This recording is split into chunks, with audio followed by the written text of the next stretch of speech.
Jeneline, nagduda kay Dennis. Kaya mo ba ako pinakasalan kasi buntis ako? Tara't na't panoorin.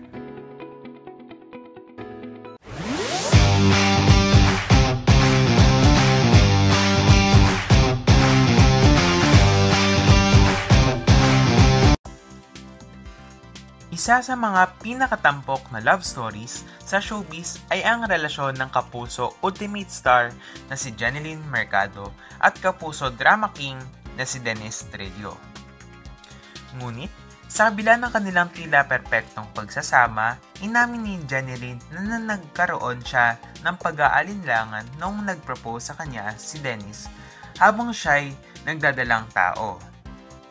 Sa isang emosyonal na panayam sa Fast Talk with Boy Abunda, ibinahagi ni Jeneline na isa sa unang pumasok sa kanyang isip ay kung ang alok ba ng kasal ni Dennis ay dahil lamang sa kanyang pagbubuntis. Noong una, kasi syempre buntis na ako noon, so ang unang nasa isip ko, bakit dahil ba buntis ako kaya ako papakasalan? Tinanong ko yun sa kanya. Tila may bahagyang takot at pag-aalinlangan noon si Jeneline. Isang bagay na hindi maiiwasan ng maraming babae na nasa parehong sitwasyon. Para sa kanya, gusto niyang maramdaman na ang kasal ay dahil sa tunay na pagmamahal at hindi lamang sa isang responsibilidad. Dennis Trillo, noon pa man, asawa ko na siya. Mabilis namang pinawi ni Dennis ang agam-agam ni Jeneline at sinabing ang kanyang desisyon ay matagal na niyang pinag-isipan, bago pa man dumating ang balita ng kanilang pagbubuntis. Pero hindi naman yun yung dahilan kung bakit. Kasi noon pa lang, bago pa kami magpakasal, bago pa mag-pandemic at lahat, parang asawa na rin yung turingan namin sa isa't isa. Sa kanyang tugon, ipinahiwatig ni Dennis na matagal na niyang nakikita si Jeneline bilang kanyang panghabang buhay na kasama at hindi lamang dahil sa kanilang magiging anak. Nang tanongin ni Boy Abunda kung naiintindihan ba niya ang pinanggagalingan ni Jeneline, sinabi ni Dennis na nauunawaan niya ito ng lubos. Naiintindihan ko yung konteksto. Nagets ko po yun. At feeling ko alam niya naman po iyon dahil sa mga ipinapakita ko sa kanya, sa ibinibigay ko sa kanya na love. Para kay Dennis, mahalaga ang assurance at security para sa isang babae. Kaya naman sinigurado niyang ipadama kay Jeneline ang kanyang tapat na pagmamahal. Ang kanilang kasal at isang nakakatuwang aberya. Naganap ang kasal ni Jeneline at Dennis noong Nobyembre 15, 2021 sa isang intimate civil wedding ceremony sa Quezon City. Ngunit, bago pa man lumakad sa altar, nagkaroon ng isang nakakatuwang aberya. Naiwan ni Dennis ang kanilang mga singsing. Sa isang naunang panayam, ibinahagi ni Jeneline kung paano siya nainis nang ma-realize niyang wala ang wedding rings. Noong time na yung wedding namin, naiwan niya yung singsing. So, visit na visit ako. Syempre, yung hormones ng pregnant woman, talagang galit ako. Sa kabutihang palad, hindi naman nagtagal ay nakuha rin ang singsing at natuloy ang kanilang espesyal na araw.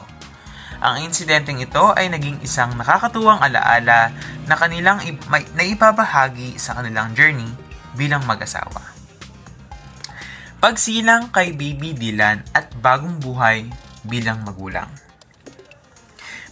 Makalipas ang ilang buwan mula sa kanilang kasal noong Mayo 2022, isinilang ni Jeneline ang kanilang anak na si Baby Dylan. Ito ang kanilang unang anak na magkasama. Bagamat pareho na silang may mga anak mula sa kanilang past relationships.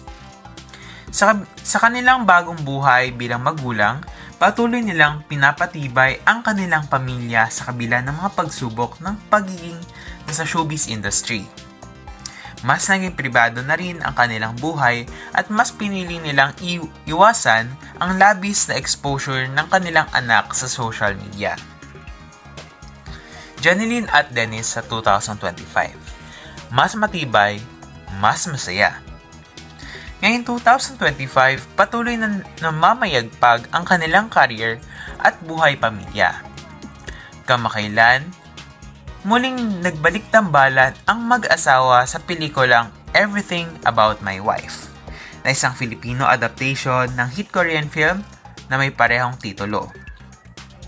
Sa kanilang movie promotions, ibinahagi ni Jeneline na mas naging madali ang trabaho nila bilang mag-partner sa on-screen dahil malalim na ang kanilang koneksyon sa tunay na buhay. Dahil mag-asawa na kami, mas madali naming naiintindihan ang emosyon ng isa't isa. Hindi na kami nag-aalangan sa bawat eksena at mas nagkakaroon ng authenticity yung chemistry namin. Hindi may kakaila na sa kabila ng kanilang ups and downs, ang love story na Jeneline Mercado at Dennis Trillo ay isa sa mga pinaka-inspiring sa mundo ng showbiz. Ipinakita nilang ang tunay na pagmamahal ay hindi nasusukat sa biglaang desisyon, kundi sa pangmatagalang pangako at pagtitiwala sa isa't isa. Ano ang susunod na kabanata? Sa kanilang interview, binuksan ni Jeneline ang posibilidad na magkaroon pa ng isa pang baby sa hinaharap. We'll see, pero for now, focus muna kami kay Baby Dylan. Samantala, abala naman si Dennis sa kanyang upcoming teleserye habang si Jeneline ay naghahanda sa kanyang pagbabalik sa primetime drama.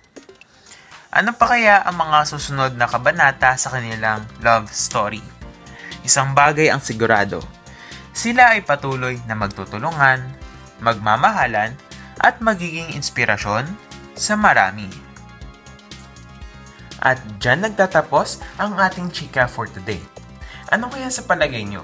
Mag-comment lang dyan sa ilalim at huwag kalilimutang pinutin subscribe at bell button para lagi kayong manotify kapag nag-upload ako ng pinakabago at umaalad na chika. Pakipindot na din ang like at share button para marami pang ma-upload kagaya ng ganitong content. Yun lamang at paalam!